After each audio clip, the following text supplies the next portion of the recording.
I remember the words of Mr. Rogers.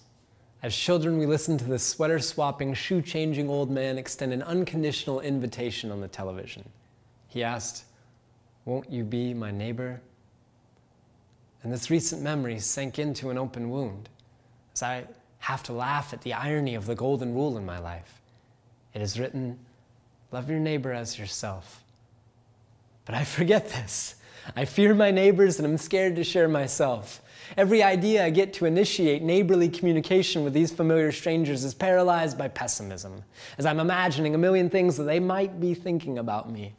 I cannot know what they are thinking unless I meet them and they tell me. And thus far I know little more than what I see between their front doors and our street. Like Mr. Across the Way, he constantly calls for taxis when all he'd ever have to do is ask me for a lift. But I've been there, wondering how can I ask for help from someone I've offered so little of myself?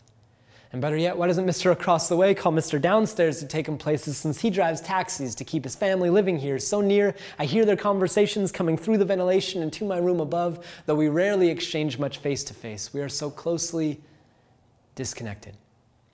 And on Fridays, my roommates order pizza delivered by strangers when that's how our next-door neighbor makes his wages. To rent the space just inside the next door with his wife, newborn boy, and little girl, we are so closely disconnected.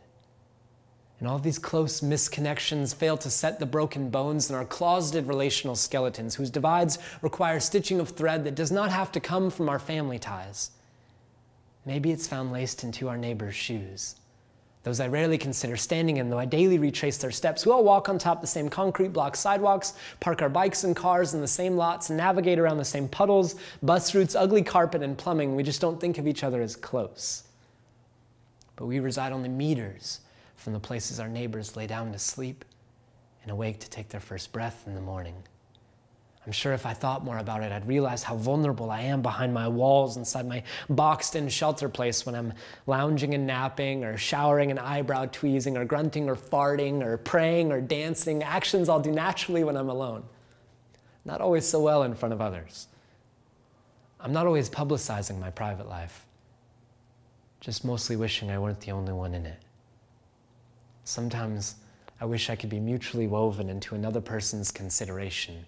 And I wonder, why not Mr. and Mrs. Next Door? Why do I not rely on them? Instead, I commute all across our city just to talk honestly with a friend, when inside I long to share with someone near who knows and understands what I go through firsthand.